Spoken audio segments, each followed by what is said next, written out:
Okay, can you guys hear me now? It looks like my audio drivers were trying to use the other device. Yeah, okay. So I just did my whole big intro rant and no one heard it. That's fine. So yeah, general introduction. We are finally here doing our first sort of live stream on the big changes that are coming to Grim Saga. The move away from into Warhammer Fantasy. And today we're going to be going through questions for both lore, for how the new dice system's going to work, for the setting we're in, and sort of why we're choosing to be in the Border Princes region. At the moment, we are on the current Exiled Lands map, so we haven't got the changes in place. You can see the desert is still definitely here. But I will go into a bit on that and how Meg's going through and changing the map. So if people have questions about that as well, feel free to pop them in and we can do our best to answer them. We're going to have Emmett in here as well today. Emmett has been helping me a lot with writing the lore up for Bretonia.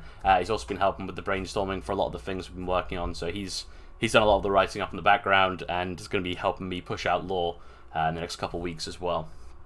So I'm just going to move him up just so we can get him in here. Having two screens is so much more useful. Okay, yeah, there you go, Emmett. You can say hello. Emmett? Yeah, we can hear you now, yeah. Okay, that's fine. They couldn't hear me at the start of the stream either, so don't worry. So yeah, we're just going to go through some of the questions that we've got come through. If people in chat have any other questions, feel free to just post them, and then we'll do our best to answer it, and we can see if we can get some conversations going. You can't hear Emmett. Oh my goodness.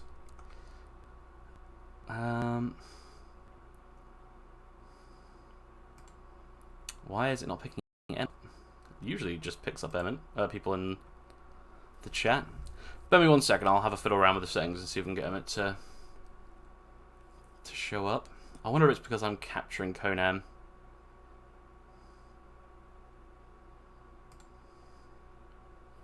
Bear me 1 second, I'm just going to mute while I have a fiddle with this and see if I can get it working for a second.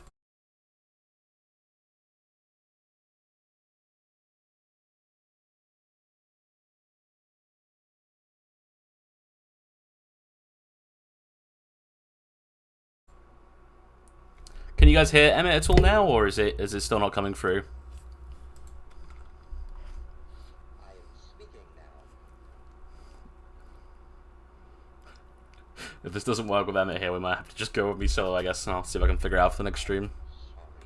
No, we can't hear him. Okay, well, we'll go without Emmett. Emmett, if you want to just hang out and chat, and you can do your best to ask questions and also answer them, well, prompt people to answer them, I'll move you out, and you can do that. But that's not working. Usually when I have people in, it comes through fine. So I'm just going to check as well. Can everybody hear me okay now, yeah? And my voice is all coming through, everything? Yeah, alright, perfect. So yeah, if anyone has any questions about those things we're going to be looking at, I'll just start talking about what we've been doing and why we're doing it. So I'm just going to get my notes up. So I guess the first question that a lot of people are probably asking is why we've made the move to Warhammer Fantasy. Well, we were looking at having a lot of issues with Conan. We were obviously the last couple of seasons were pretty slow.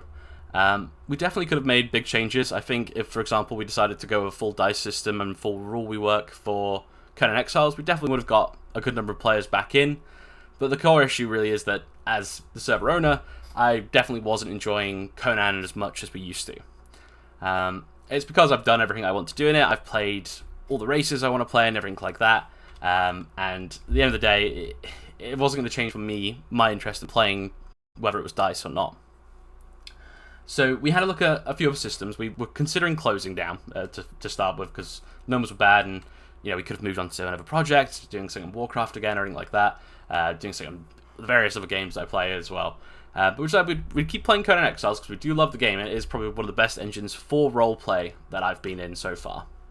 We looked at a few settings. We looked at Ruins of Cimbrum, which I'm sure not many of you have heard of. It's a Swedish RPG system, which is very low fantasy, all sort of like very grimdark and gritty forest stuff. We had a look at The Witcher. Witcher seemed to actually fit quite well for what we wanted to do. But when I went and watched the Witcher TV show, I realised that I'm not that much into the Witcher myself. So again, it was going to run into the same issue we have with Conan, where if not all the teams behind it, it's just not going to work. So then we pretty down on it, and Amex said as a joke, "Oh, we'll just do Warhammer 40k." And I stopped and thought about it for a little while, and the more I thought about it, the more Warhammer Fantasy as a setting makes a lot of sense, because we borrow a lot from Warhammer Fantasy with the Grim Saga lore. We borrow a lot in the supernaturals we use and everything like that, and the general feeling and vibe that we went for on Grim Saga with that grim dark fantasy setting at the start has always been very Warhammer focused. I mean, if you look at the Magi and things like that, they are almost one-to-one. I mean, the Beastmen are one-to-one for a long time. So we were thinking about it, decided, and we decided we'd give it a go. And it was a very nerve-wracking thing to do that, to step away from the comfort zone of Conan into something new. A lot of the staff, we didn't tell the staff to start with. We did our work and decided how we were going to do it, and then we told the staff to get everyone's feedback. And then we went from there. So that was when we decided we were going to make the announcement and make that shift. At first, I was a little dubious when I first started writing lore and things. I was like, this might not work. But when we got in game to make that first trailer, even though it wasn't particularly amazing, we did make a trailer, and seeing the armors and seeing like the dwarves running around, it really breathed some new life into Conan. And I've done more writing for Conan in the last 2 weeks than I have in the last 2 years, I think, in terms of new lore pages and stuff that we're going to be pushing out. So it's really brought me back into the game, and I'm very excited to be working on it now. Any questions so far about the Warhammer choice or anything like that, guys? And yes, the Witcher TV series, it does suck. I tried watching it, the new season. We got to the bit where Jaskier was with the noble guy, and really bad acting and so random. Yeah, so, I mean, we've got a few mods on this new server already. As Akrin's saying, I'm looking forward to mods. Obviously, the armor mod's here. So this is from one called Warhammer Legends. The closer you look, the less it sort of works a little bit. These are from the Warhammer Total War game, these models. They're ripped straight from it by the looks of it. So in places, they look a little bit stretched, and they don't always look amazing, but they generally sell the setting really well. And as you can see here, they do mix with the base game stuff really well to get the vibe across that we want. These helmets here, these are from High Main's mod, which is the one that we're using. It adds loads of different weapons and loads of different fighting styles. So those helmets there are from there. They're a lot higher quality. And then you've got all the sort of peasant garbs and stuff from the various other mods that we already were using.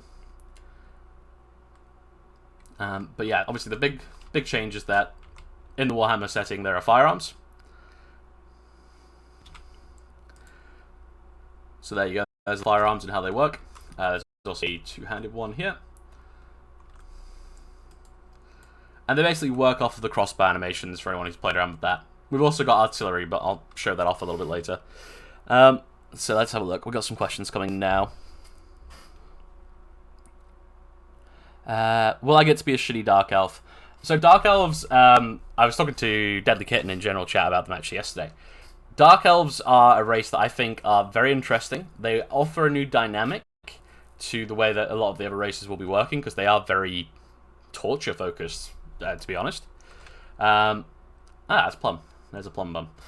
So Dark Elves are kind of like that. My concern with Dark Elves is, with the initial season being set in the Border Princes region, we will be planning to move it later on to add more races in.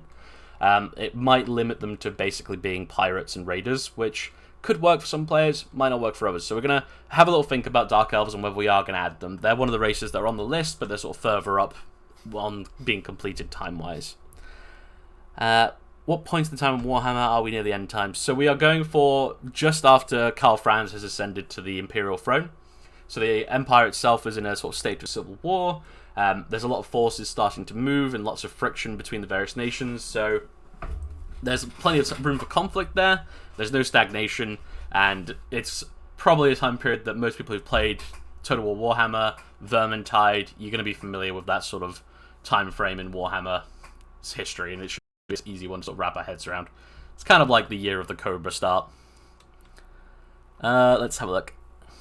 With magic. So magic, I'm going to sort of expand on that a little bit.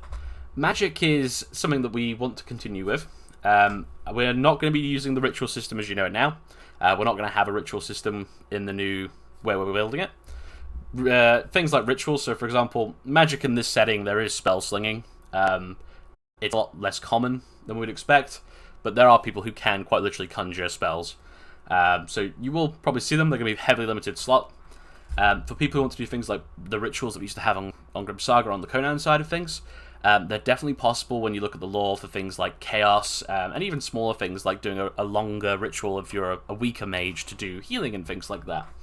So rituals are going to be there, but they're going to be done via DM events. So if you want to do a big ritual where you, for example, turn an entire village's livestock feral and make them attack them, you can do that, but you'll just need to let us know that you're doing it in-game, and then we'll come help you do that, rather than it being a lot of out-character, a lot of paperwork. We're just going to be straight in-game, because the new server is going to have a bigger focus on DM stuff.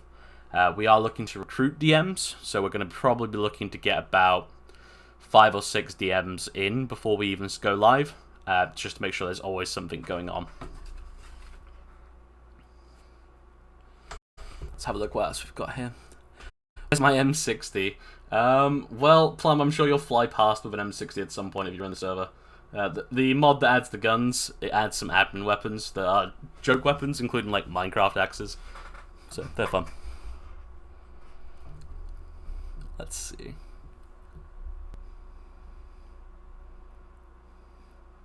Oh, Shifty. Oh, I'm sorry, Tam. I misread what you put.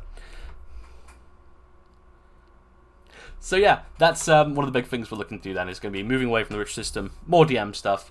And I don't know, for those, I think I put it in the introduction, I'm not sure. We're planning to do basically one DM event every week at a set time, and it'll sort of like be a pre-planned thing. It'll be every Thursday. There's going to be a DM event in Conan. The reason we want to do that is it adds a little bit of repetitiveness on what we're going to be doing. So there's going to be a constant event that people can come to on Thursdays. It'll be different every time, but it just means that people know that it's happening. So if there ever is a lull in population, like we generally get midway through the season, we get the population starts to lull down. It means people have something to interact with. It means new players have something to interact with. And, yeah, it lets you interact with things in the world that you normally wouldn't as well. Let's have a look. I'm just going to get up some of the questions I got asked before as well. So where in the world are we going to be setting it? So the new map, which is what Omega's working on now, is going to be set in the Border Princes region. So for those of you who play Conan, which I assume is everybody here, it's basically the Border Kingdoms in a lot of ways. It's a place where multiple kingdoms sort of try and come together and colonize, and rogue people go out to sort of settle on themselves, and it becomes sort of an almost lawless land filled with micro-states who have their own rules and laws and orders and stuff like that, and that's where we're setting it. We're setting it in one that has recently been damaged beyond repair by a beastman herd, and it is now basically free real estate, so settlers from all over the world are coming here to make their own claim. The dwarfs will be coming down from the mountains to take the minerals that they were promised by the previous lord.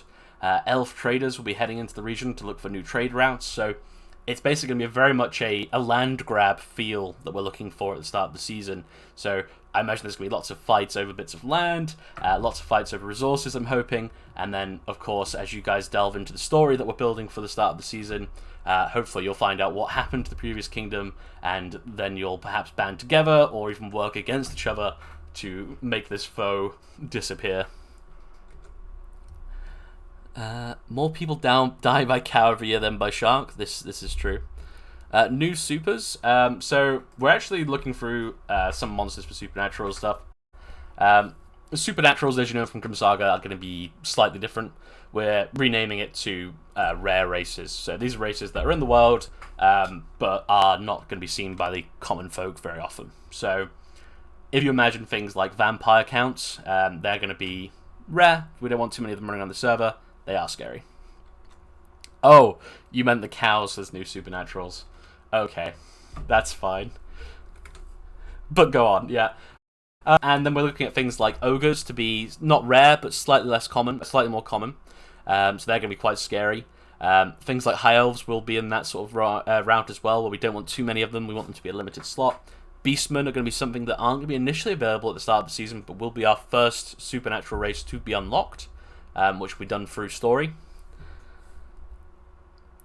Do we plan to limit slots per race? So again, this sort of fits into that quite nicely. So there's going to be 5 common races, but it's 5. So it's going to be Human Empire, which is what we are right now. So these are just the humans of the Empire. There's human Bretonia, who are like French knights mixed with British peasants. They're going to be another common race. The dwarves are going to be a common race. The halflings are going to be a common race. And then the people from the Border Princes realms are going to be our common race as well. So there's going to be 5 of them that are pickable, and they'll have unlimited slots. Beyond that, there's going to be uncommon and then rare, and these will have limited slots. Uncommon will still have a few slots, and then rare will have very limited, like we have with our supernaturals right now. So you might only have 1 or 2 werewolves running around, for example, or you might have like 1 vampire on the map at a time. And that way we can really capture the feeling that we aren't the heroes of the Warhammer fantasy setting. We are the foot soldiers, the peasants, and everything else that has to deal with all these horrible monsters. Question for a friend: how will races react to each other? What interactions will be between them and not a killing on sight? So what we're doing for a lot of the races, we'll see in the Empire one. It should be out tomorrow or the day after now. It has a quote is how we're doing it. So in Grim Saga before, you previously had a enemy system which was fairly inflexible and a bit of a pain in the arse at sometimes for us to enforce on players, and also for players who were limited in who they could interact with. This way we're doing it is each race will have a quote, which sort of gives a very vague outline about how they feel about that race. All the common races are going to have that quote about each other, so you get sort of a vague idea. Things like orcs, things like beastmen, generally these guys are going to be in a situation where conflict is their main form of roleplay, just by the nature of how they are. Saying that, there are orcs who sell slaves to humans, there are orcs who work as mercenaries for humans. It is possible to do other things with it, but generally those are going to be races that are dangerous. On those lore articles, we are going to have a section in the roleplay guide which will basically outline that this is a high-risk race, and you do need to be careful going into it because there's a high chance that you will end up in conflict, which should mean that the players picking up those races are going in with that mindset. With the dice, though, I'm hoping that conflict is a little bit easier for people to do without the fear of being killed, and it should be a little bit more fair as well. So if you're someone who's not good at PvP now, you can play, for example, an Orc Raider and be quite scary still, just through your writing rather than your mechanical ability, which is good. We'll show off the cannon while we wait for some more questions to come through. So this, oh, you missed one by Dilly Kitten. What about Chaos Warriors, Demons, and Chaos Corruption be a thing you can play? So we're not going to have Norskans, as we know them, so not the big giant Chaos Warriors or Viking Raiders. They won't be playable in this season just because of where we are. We're a bit out of the way for them. But Chaos Cultists are definitely something that can be from almost anywhere. I really like the idea of playing a Nurgle Cultist who goes around spreading plague, for example. So if you do want to play someone who worships one of the 4 Chaos Gods, we're going to be doing a religion section on them. You're welcome to play as a Chaos Cultist. Obviously, it is a case of trying to keep it hidden and slowly corrupt people rather than being open, because otherwise you do risk being killed. But yeah, that's generally what we're going for. We do want chaos to be a thing in the world, but we want chaos to be more player-driven than anything else, at least this season. There is going to be Beastmen as a DM side things, but we want chaos, cultists and stuff like that. We want that to be you guys. I'm getting messaged by lots of people. God, hang on. Okay, that's fine. Alright, hopefully that answers the question on the Chaos Warriors. In future seasons, we might add Chaos Warriors, because next season we're looking at, this is way off in the future, this is like just spitballing ideas, we're looking at going to Lustria next season, but that's not even worth considering at this point. At this point we want to get these races concrete and get them out first. So this is the cannon. I'm not sure which mod adds it, I believe it's high main, but as you see, the amount of black powder you load in here, that decides how powerful and how far the shot goes, and I just think it's really neat. Quite happy with it.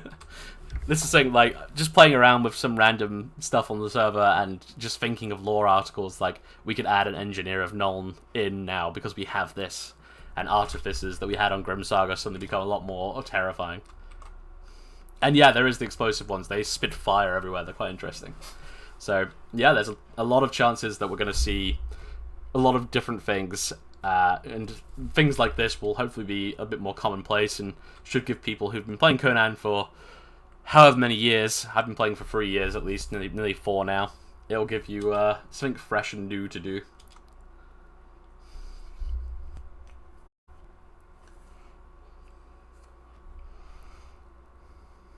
Okay.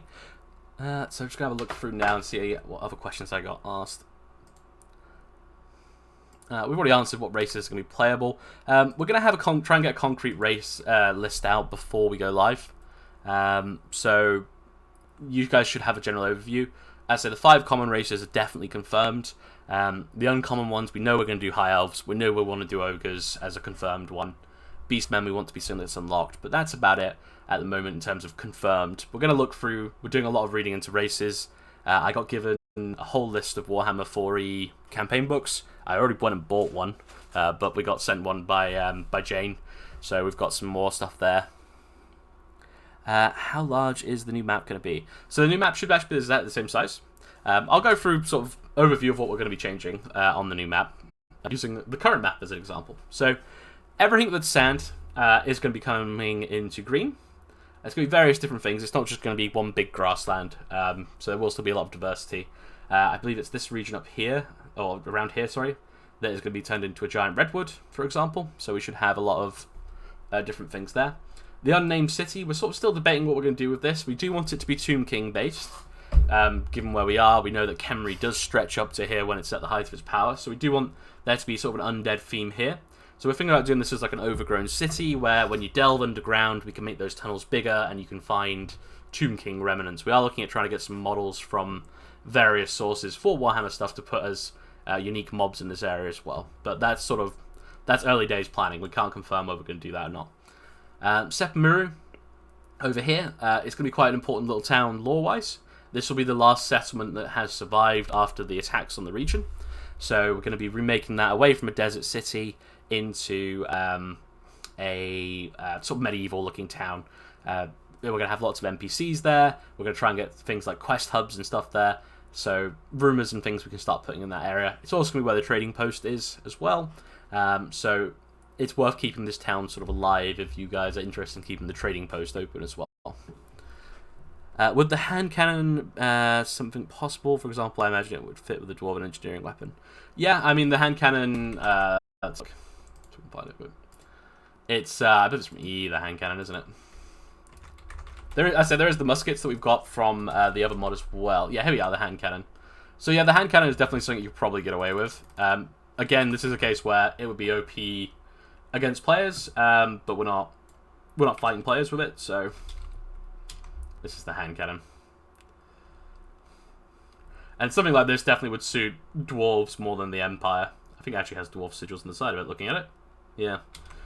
I don't know what this does. Okay. So yeah, I mean, something like this is definitely possible for the Empire, for the dwarves to use, but generally speaking, pistols and muskets are going to be your norm for the Empire and various other places like that. Will this map be a bit smaller than the Savage Wilds? Will you keep the travel points / caravans? So Savage Wilds, obviously, it's not our map. It is made by somebody else in the community. This map is going to be Exiled Land size, so it should be... I think it's actually technically bigger than Savage Wilds, because of where but Savage Wild feels bigger because of the way it's laid out. So, yeah, Savage Wilds, it's going to feel smaller, but it is technically bigger. Also, we are turning the entirety of the jungle into a swamp. So it's going to be less what it is now and feel like you're a more of a chaos-corrupted swampland, which is going to be where a lot of the DM stuff is going to be happening sort of after the first couple of weeks. Yeah, so as Robin says, Savage Wilds is tall and stretches vertically more. So yeah, Savage Wilds, it feels massive, but it's not actually that big. Caravan system, I don't think we'll keep the caravan system in here, at the moment at least. Mainly because I don't know how we would add it. There is obviously the obelisk system built into the game already, but at the moment we probably wouldn't have that. Yeah, there's no plans in the works for that at all.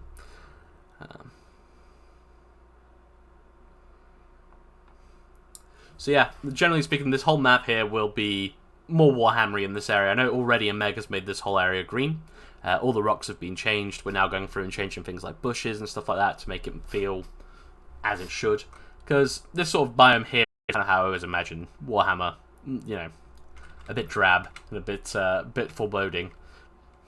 But the rest of it should still be more like the Highlands and then redwoods and things like that as well. So you also have that diversity to stop it being boring, but it's going to be more European feeling. to start with anyway. And in future seasons, we can look at doing things in Lustria, where it should be more jungly and things like that. So it'll be very different than what we're used to, I hope. Okay, has anyone else got any other questions about the big changes or about DICE and how we're planning on doing that at all? I can go into that a bit. Ah, you already sent them a picture of it. That's good, Meg, yeah. So yeah, if you're in the Discord, you'll be able to see the picture that Meg's posted with the work in progress stuff. We're going to be we're going to be looking for a lot of feedback on that. We'll probably try and let you guys have a look around the map before we go live as well, so you can give us any feedback and help find the inevitable bugs that will be there. Scaro is helping a lot with that as well, so hopefully we shouldn't have too many. Why the shift from mechanical to DICE? So I personally really like mechanical PvP because it terrifies me a lot of the time. When I'm doing mechanical PvP, I quite often find my hand shaking because it's like months of work potentially being based on this one mechanical fight you're doing, right? And that is quite a cool moment. Being chased by giants and things when that's the case is really scary. And that's what I like about mechanical. But looking around and playing around, I found that DICE PvP, it's what I do in other games. It's what I do in WoW, it's what I do in D&D and things like that. And it means for players who aren't good at mechanical PvP or want to play a warrior but can't because of the mechanicalness, they suddenly have that ability now because they can use DICE. And speaking to my friends who they used to play Conan, they stopped playing nowadays, or they play on and off. When I've told them that Grim Saga is going to DICE now, suddenly the character ideas that they would usually play have gone from playing a monk who would do whatever he could to avoid combat to playing a warrior just like me. And we should see more conflict because of that. We should see people playing what they want to play, and also we should see people hopefully getting a little less stressed about conflict because it's on DICE. It is fate-based. There's obviously some mechanical bit there where you are building your character to reflect that, but the DICE are there, so you're not relying on your skill. Also means in the rare cases where we have a particularly troublesome PvPer who doesn't quite get the boundaries between fun and winning, it means that we don't have to then get in situations where we're telling this player to stop role-playing like that because they're not able to do it without interrupting people and things. So it means that everyone's on the same level, everyone has the same sort of footing. On the sort of DICE versus mechanical thing, the only time that you guys will ever be sort of doing mechanical is if you accept mechanical from another player. So if that player's like, hey, do you want to do mechanical? You can say yes. Obviously, we're never going to stop you doing that if you want to. But the other time we're going to do it is we do like the idea, well, we've done them obviously a lot in Grim Saga, is when there's big battles with NPCs. So this isn't going to be PvP, this is going to be player versus environment, really. And we really want that to be still mechanical, so when there is like 30 of you fighting off hundreds of them, if you were defending this settlement, for example, against a horde of beastmen, that we would generally do mechanical just for ease of playing it, because doing DICE with that many people isn't going to work. We will have DICE things going off on it, like we do in big WoW events. So that's going to be things like, if there's an artillery strike or something, give you guys a chance to roll to hide from it, or if there's like a blast of magic or whatever. And that's how DICE will interact with the bigger DM events. Small ones, they're all going to be DICE-based as well on the new DICE system, so that should be fun. Let's have a look. Just going to look through the questions. Love the shift to DICE, hated mechanical.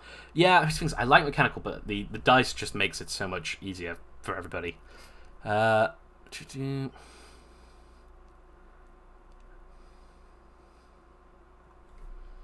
Yeah, so I guess it's not really a question here at the end here, but I do admit some kind of weapons of / choice of where fight is impossible on mech combat. So things like DICE and that are definitely impossible. It's more possible to be more open.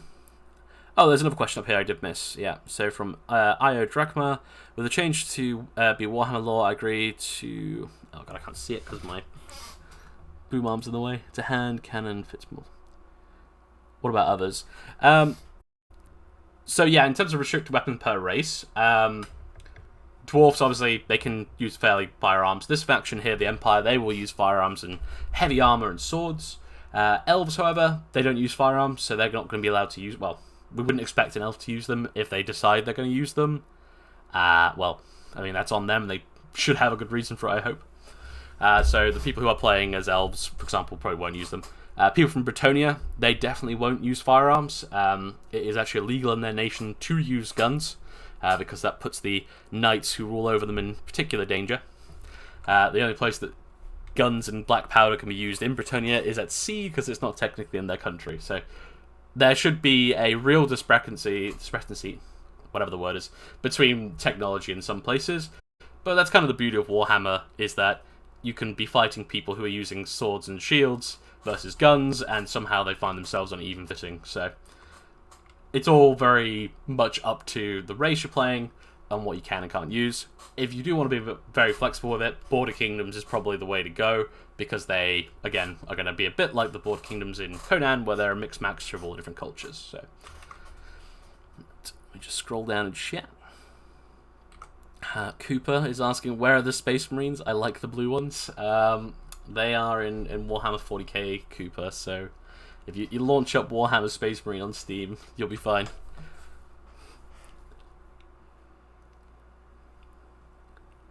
Okay, did I miss any other questions?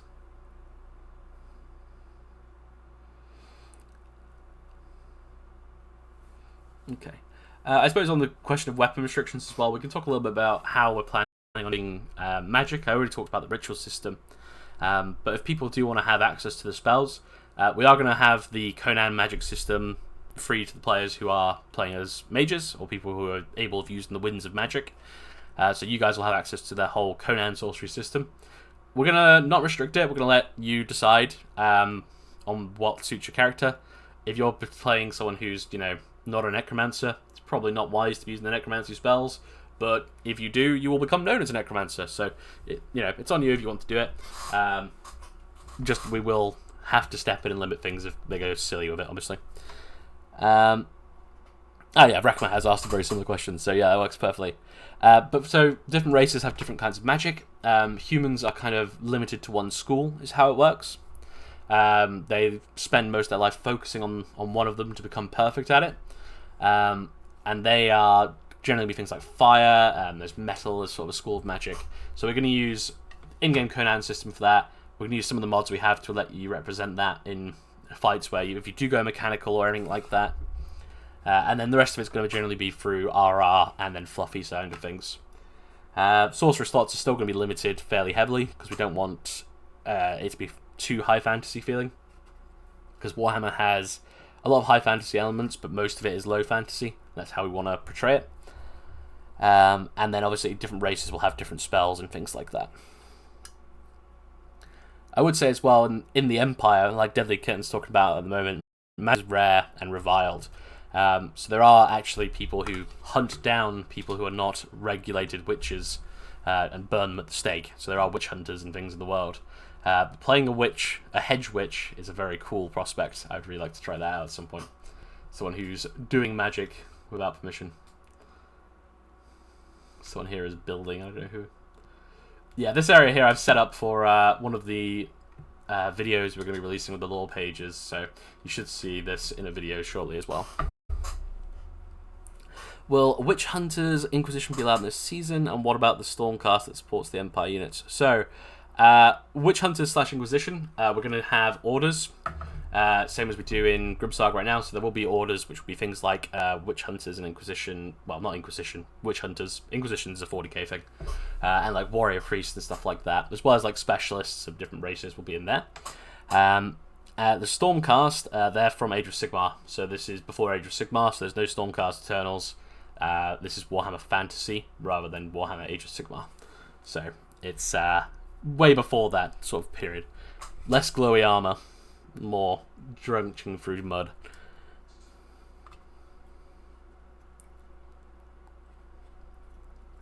And then the other thing I suppose we can talk about is in regards to orders and things like that. We have plans for the dice system. We're going to do various races are going to have their own unique buffs to their based on their race. So, for example, these are random numbers. Don't take them as what they're going to be. A human might get a bonus to his con and his strength or whatever. So every race is going to have their own version of that to make them all feel a bit different. But the orders and the cults and things like that you can pick, you will have the option to replace your racial trait in that case instead. So that means, for example, if you were playing as a warrior priest, you could choose between having the Empire racial trait or the warrior priest one, and that would completely change sort of how you work and the abilities you have for it as well. But we can go into DICE in a little bit more detail if people want as well. Do we have plans for limited organization slots like what we have in the current Beastmasters, Forge Masters, Artificers? I mean, we're going to have limitations on, obviously, race, certain races. We are going to probably have to limit some of the orders. We're going to try and make some that are free to do what you want with, like we have currently, and some of them will be limited, but we'll make sure it's clear on the lore page if it is limited or not. Yeah, there will be some limitations, and it should stop it feeling like everyone's a surgeon or everyone's a witch hunter or whatever, so they'll feel rare and interesting when they're coming. Sheep, so it's completely DICE PvP now. Yeah, it is completely DICE PvP, so mechanical is gone. Mechanical will only be for certain PvE events. Brother Nature wishing us best of luck. Yeah, good luck with the new Conan server as well. I think it has worked out quite well timing-wise for us as well. Being spoken about already, but curious if we'll do the special POIs for special items like done the past season in Savage Wild. Yes, definitely. So we've already got plans for one. I wish Emmett was, because Emmett is the person who came up with this idea, but he's not here. As a bit of story, for the land we're in here in the Border Kingdom Isles, it has, Border Princess region. We have already decided how we're gonna have the world, sort of the season set out, and the lore for what's happened before. One of the special POIs, special items that will be in the world that you guys can find is going to be the sword and armor of the previous ruler of these lands. While in theory they're not particularly amazing weapons or going to give you massive buffs, they're not going to make you a god among men, they do have a certain amount of legitimacy attached with them. The sword that this man is wielding is seen as something quite important, so if you do find it out in the world, it can act as quite a good status symbol for proclaiming yourself as the one in charge, and probably get you into a fight for people for that sword. So there are going to be lots of things out in the world for you to find like that, we hope. We're going to, expand the DM team, so we should have a lot of that sort of floating about, and the hard thing is going to be making sure none of that becomes too OP, but, you know, that's going to be part of just doing it, and we're all fairly experienced DMs, so hopefully we shouldn't have that. Are you still planning to sell respawns? What about dice roll buffs from loot boxes? No, so we won't be selling respawns. God, that is some beautiful scummery though. Yeah, we won't be doing anything like that. There will be some changes to donators, but they're not going to be any let's play to win or anything like that. We're planning to make it so once the season goes live, we're going to release donator perks, which are generally going to be things like you guys will be involved in early lore releases, so you can have a review of them before they go live. You also will be generally asked questions, like I asked the donators before the stream, if anyone has any questions that they could let me know before the stream and things like that. We just generally want to make it so people who are donating, rather than just getting a blue name, do get something, and it's going to be a better communication from us sort of situation, and generally feeling like they're part of it all. That's the plan. Yeah, have fun at work, sheep. Good to have fun out there. Any plan to use Scaro's new map? Yeah, I mean, from what we've seen so far of Scaro's new map, it definitely would fit with the Warhammer setting. Given what you said in the previous meeting, probably, yeah. When that is going to kind of depend on when your map comes out. So make a good map and we'll consider it. But no, we definitely will probably play on Scaro's map when it happens.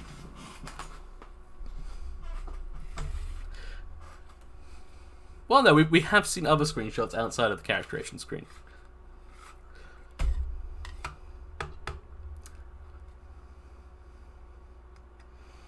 So, any other questions, guys, about anything else before I go into sort of our very brief plans on the dice system? I said these are very early days, and we are leaving it open to a lot of wiggle room. The changes we're doing, because, well, we want to be more flexible than we were. Skaven when. So Skaven is a race that I knew was going to come up a lot, and we have been asked about 5 or so times already. Skaven are very cool. I do like them a lot. They may be something we look at doing this season, maybe something we do in future seasons. So, I'm not too sure. The hard thing with Skaven is representing them as a swarm, which is what we kind of want them to feel like. We need it to feel like you're fighting a tide of rats rather than just one. So we're going to have to find a mechanical way to make that work. That's the major hurdle with it. I was talking to Senstuck in general chat, which some of you might have seen. He's obviously said, they are rats who go around solo, so that's definitely something we might look at pursuing. But what I want to look at first is if we can find a way or figure out a way to do a horde mechanic to make these Skaven feel as like they should, like they're living underneath your floorboards and then suddenly swallowing your house,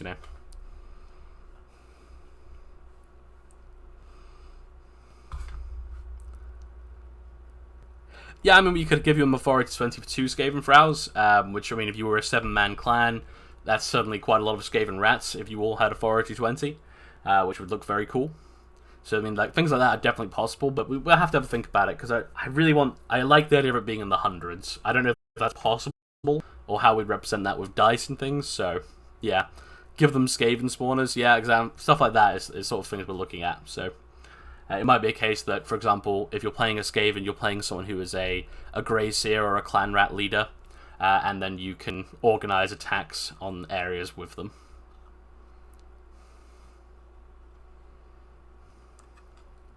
Skaven times 100 equals server crash, potentially, yeah. I told this story to the GMs the other day. When we first started Grim Saga 3 years ago, we had the new shiny server box, and we didn't quite know what it was going to be capable of. So V, who was one of the keepers at the time, spawned in 300 tigers or so and proceeded to fight them all at the same time to see if the server would crash as the test for the server. So they can handle it, it's just going to become choppy as hell. Alright, so as it's not any more questions... Oh, hang on. This is Warhammer Fantasy. Does that make Sigmar reality? Yeah, Sigmar is there, yeah. Am I hearing Royal Rat Authority / Vanguard from Dark Souls 2? I haven't played Dark Souls 2, unfortunately. So, we're going to talk about the dice system a little bit now. So, I've sort of given some hints and things to what we're planning on the dice system already in this video, in this chat. But we'll give you a bit more context. So, the outline for what we're doing, and sort of the bones, I suppose, of what we're doing here is, we want this system to be something that a new player could join this server. They could log in with their stats after making a character, and they could engage in PvP, or they can engage in RP, which requires dice, and do that without having to sit there for 10 minutes going, what the hell am I doing? Which the current mechanical system does fairly well, the one we have on the server at this moment in time. We're going to try and simplify it a little bit more, and we're going to try and make it so that the complexity of that comes from character creation and how you're sort of setting your character out. Again, picking your race is going to be part of that and making your character more interesting. We're going to look at adding a job system. So you'll pick a race, a job, and then potentially an order as well, if you want to. So you're going to have a lot of different changes. The jobs will basically, rather than give you bonus points, they'll allow you to go higher in certain roles. So, for example, if your job was, this is random, it's not one we have. If your job was sorcerer, it might increase your amount of sorcery points you can put into it. Into your character sheet. So that's our way of basically making it so that all characters feel different, even amongst the same race then. You should have very different sort of stat builds. It also is a good way of encouraging things like playing non-combat characters being rewarding, because with dice, I think the ability to play combat characters is a lot higher, so we're going to have a lot more of them. But I do want non-combat characters to still feel fun and still feel good and rewarded, so you should see some stuff like that. I don't know if people have seen things like the chef feat in D&D 5e, where it's like gives you bonuses during short rests and stuff for cooking and stuff. We really want stuff like that to be in there to make it feel more crunchy and a lot more interesting than just swinging at each other. So that's the goal for our dice system so far. And we're going to be doing look at doing a write-up for the outline of what we want to do, and then we're going to do character creation as a write-up. So that's sort of the building blocks we're doing, because it is a complete revamp of everything, and that's why it's quite important to sort of take it slow. Saucer with their saucy points for cooking. Yeah, so Meg's example there. A merchant might have slightly higher persuasion to assist with selling things and things like that.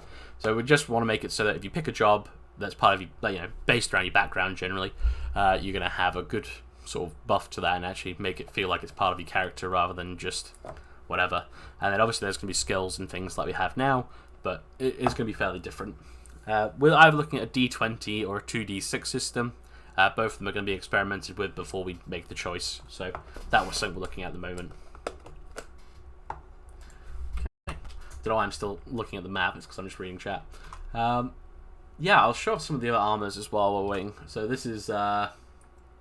we've got things like the Warrior Priest garb here. We remove the hat. So that's only part of it, but as you can see, sort of the general quality of these, they're fairly good, and they definitely give the vibe off of the setting and make it feel very real. And then we've got some high elf stuff here.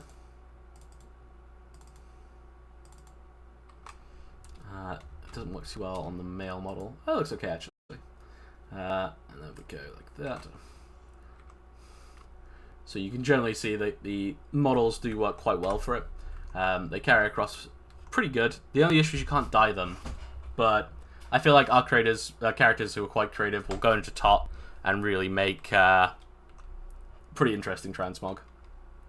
Yeah, this plate set here, unfortunately, no dyeable features on it. Yeah, he sulked at the same time. That's funny. So yeah, you won't be able to dye these armors. It's really sad, but the helmets and things like that, you can change them around. Where is the cone helmet?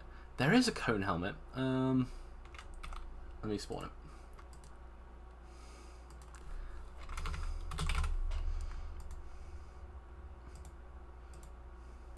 So this set here is a good example of where the limitations of this mod come in. So this mod, as I say, ripped straight from the other game. So it is ripped straight from Warhammer Total War. And I think you would have to be a little more creative with these to get the transmog to look how you want. So this is the high elf armor, the high elf spearman. I think the gloves are missing. But if I, for example, pull out this weapon here, these models are not designed to split their legs in the game, so you suddenly get this really weird shiny surface underneath. So yeah, there are some limitations to these transmogs, but with top, you're going to find ways to around them to make them look good still. Also, these hats are very pointy and very silly. Give me the Royal Rat Vanguard. Oh man, Storm Vermin are definitely very cool. There's a Storm Vermin host who are made up entirely of, I think they're white, sort of furred rats, like albino rats, and they are very scary. Yeah, I think there's also armor for Chaos as well. So we're not going to use them in the first season, but maybe for NPC stuff, it's definitely something we could look at doing. So there's all Chaos Warrior gear here, which you can see. I won't put it on myself because it looks a bit daft. Oh, this is Ameg's Dwarf as well. Sort of a general look at how they are. My dwarf's far cooler. Okay. Is there any other questions people have about sort of the plans, or just general sort of lore questions or anything like that that I can bounce ideas with people on? I will say Bretonia is going to be coming probably next week, and we're aiming at the Empire this week, so you guys will start seeing lore channels popping up.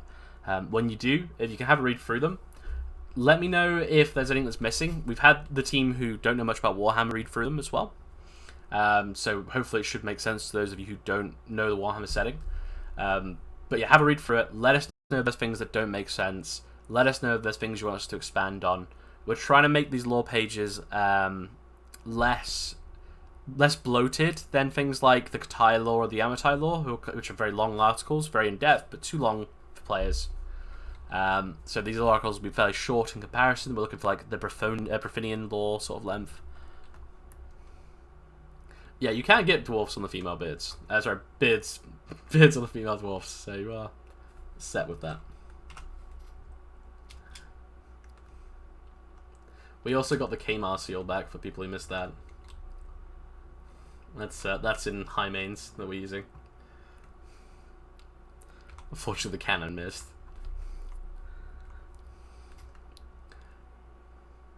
So yeah, I don't think there's any more questions coming through. Emmett, is there anything I've missed out that we wanted to discuss? As you're listening in, not able to talk for some reason.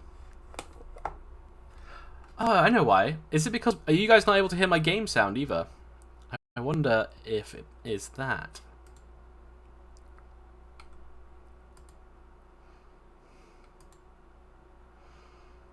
Okay, give me 1 second. I bet it's that.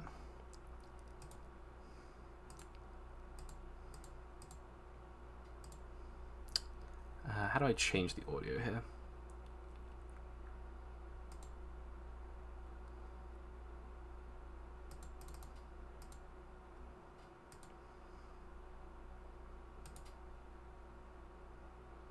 Okay, does that... Are you guys able to hear my in-game now? That might be why we couldn't hear Emma, actually. Yeah, I changed all my settings because we were doing the trailer stuff, so I had to turn all the sound off because we were talking while setting up the videos and stuff.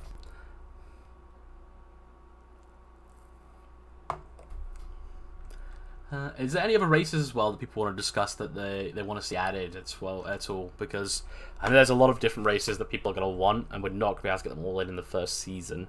But we will definitely try and get ones that people are really interested in. Let's fire the cannon and see if you can hear it now.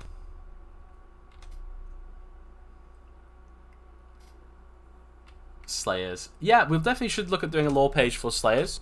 So Slayers, for people who don't know, they're basically dwarfs who've done something that they can't forgive themselves for, or to insult somebody else that they can't forgive themselves for, and they take the Slayer Oath, which is basically an oath to go and die fighting something else in a heroic way. The old GS mod, the haircut, warpaint, shrines. I think the Svarog shrine would still fit well. Yeah, I mean, we definitely can add to a lot of the stuff we had in the Grim Saga mod. The warpaints and stuff is all stuff that Ameg did. Some of the shrines, I think, was a mixture of people making them. But it's definitely things we could look at doing. We could also make our own shrines. That is something we're looking at doing. Now, bear with me, I mean, you might have echoing. I'll have a look and see if I can figure out why the sound's not working very briefly. If anyone's got any other questions, feel free to just pop them in chat. And we will go through them as best we can. Bear me one momento while I try and fix the audio. I can see my microphone, but I can't see the audio, the other one. Yeah, I'm not sure why that's not working. What if we try audio mixer and just changing it?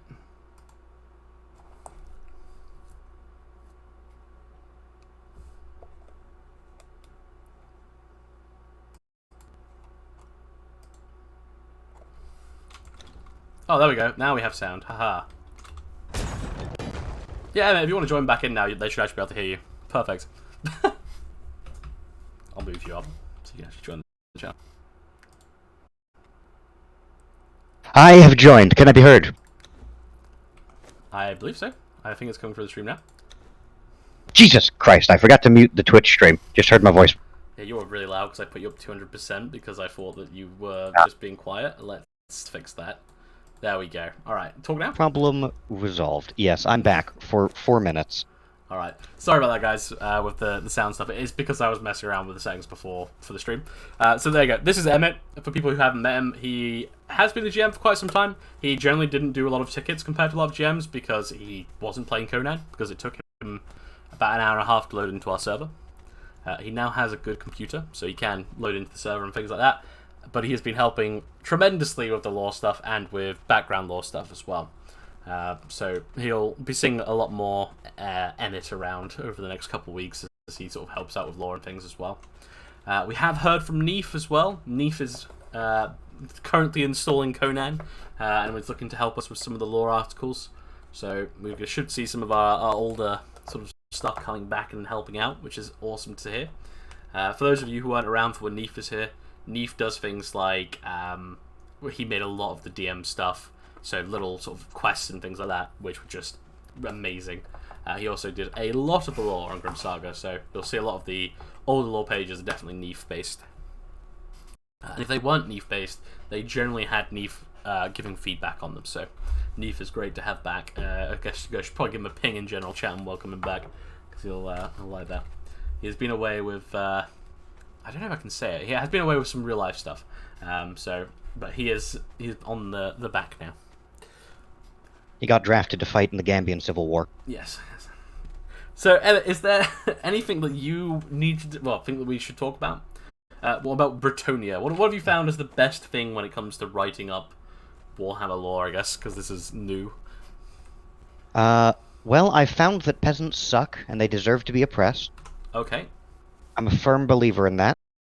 Though, on a more serious note, I found the Warhammer is very good for a mix of dark comedy, very serious grimdark, and moments of brightness within it. To use an example from directly from Britonia, because that's what I've been working on, it has a mix of very, very awful things, like peasants who legally have to pay 90% of everything they own as taxes. Every harvest has a 90% tax on it, As an American, I which imagine this is very, very sad.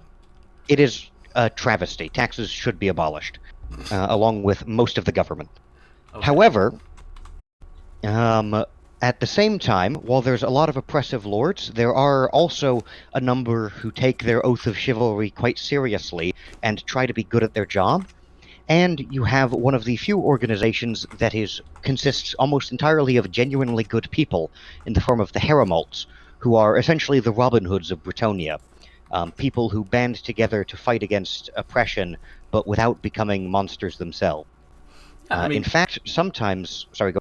the Heramonts are quite interesting because, like Robin Hood, I would generally consider something quite humorous when it comes to a grimdark setting, right? But somehow with Warhammer, they still are in a pretty shitty situation because they are fighting against these corrupt lords who are abusing their peasants or whatever, and desperately trying to sort of protect them from these people, and also fighting the horrors of the world at the same time. They are known on occasion to join with Bretonian armies to help fight, though obviously it's controversial given that they are outlawed. Yeah. What I found quite interesting with Warhammer lore, because Warhammer is, at its base, it is a war game at the end of the day, right? And the lore is there to make the war game feel more alive. But over the years, it's obviously developed into something completely different. And I think, Emma, you've been reading through a lot of the rule books, and so have I, for the RPGs. It's amazing how much depth there is to this world. Like, random little things that just sort of bring it around, you know? There's a lot of things that I found very interesting in the lore that I can't put into the article because it simply isn't relevant for a role player. But it has a lot of stuff on the various dukes, for example. The ruler of Carcassonne, the southernmost dukedom, which is in a constant war with orcs. The duke is famously laconic to the point that his longest recorded speech is, I believe, 7 words long.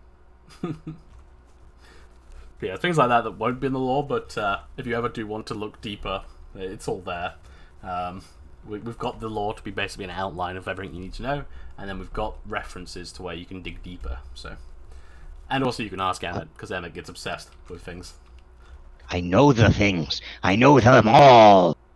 Forbid And dwarves that's how to I... be taller than 140. I will say, when it comes to halflings, because I imagine this thing was probably on a few people's minds, so this it was when I broached it to a few people. When we do halflings, we are going to make it so that they have a sort of important way they need to look, which is fairly round and hillbilly. It was kind of a weird way of describing it. We definitely want to try and not make them look like kids, so there will be a requirement to send in screenshots of your characters before you play them. It will be attached to the application, so if you're playing something like a halfling, don't worry about them being played weird. Same with dwarves.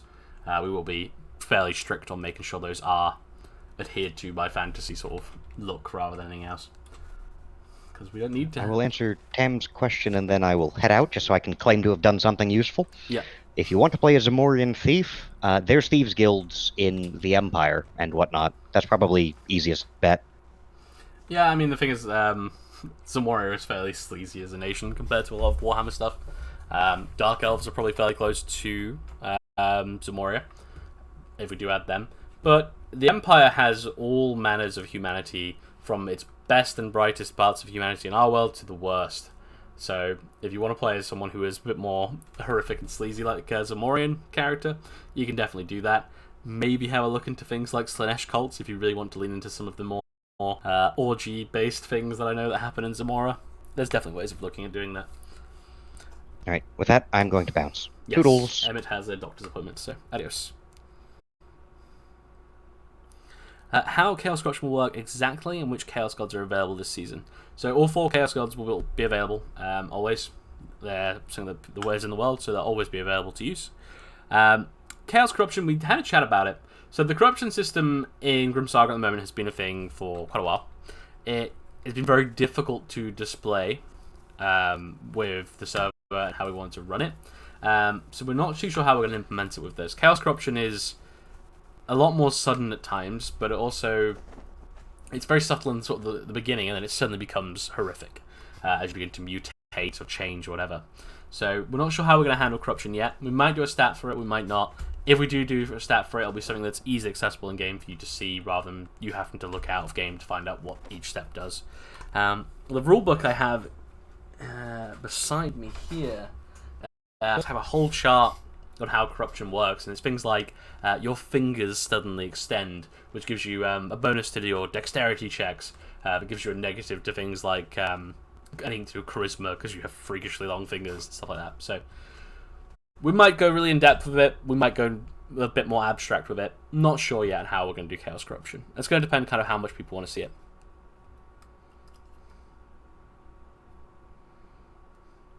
Yeah, so Tam, look, saying with playing something with less morals and things like that. I played in a campaign for Warhammer Fantasy as an RPG, so it was a D&D type thing, where we were playing as rat catchers.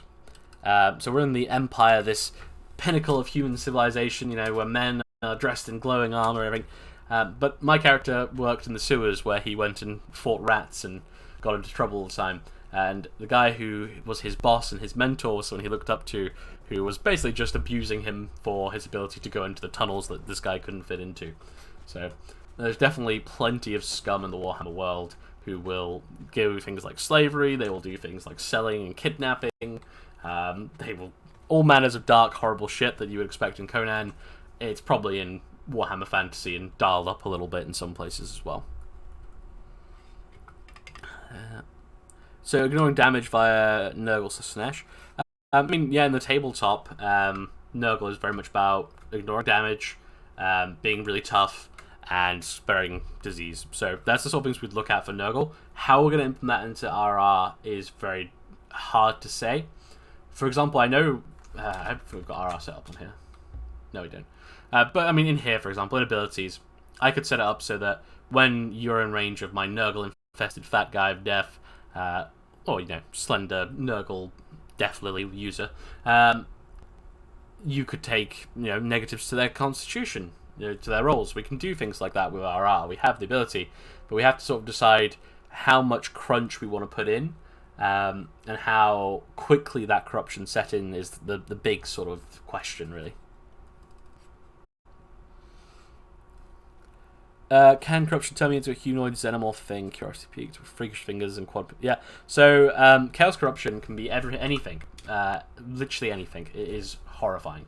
So chaos corruption could turn our lovely guards here into liquid flesh with arms pulling out that drag themselves along the ground.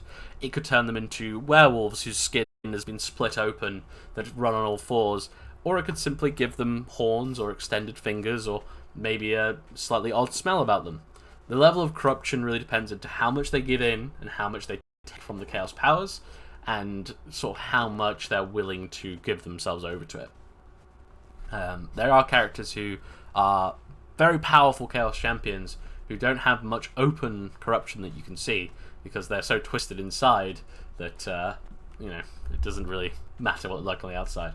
So yeah, there's a lot of potential for monsters, and I'm very excited to see what people come up with when we let them loose.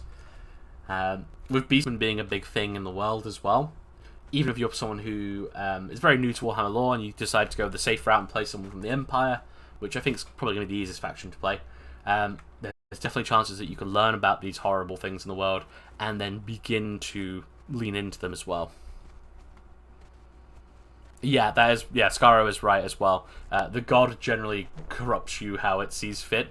So Nurgle, for example, quite commonly will, bless you with diseases that rack your body but aren't killing you. So your guts might burst open and you're walking around with them hanging out, and as far as you're concerned, it's a wonderful day. So yeah, chaos corruption, not for the faint-hearted. but definitely a route to power as well. So if people want to play as something horrifying, or want to have that power, it's definitely a way to do it.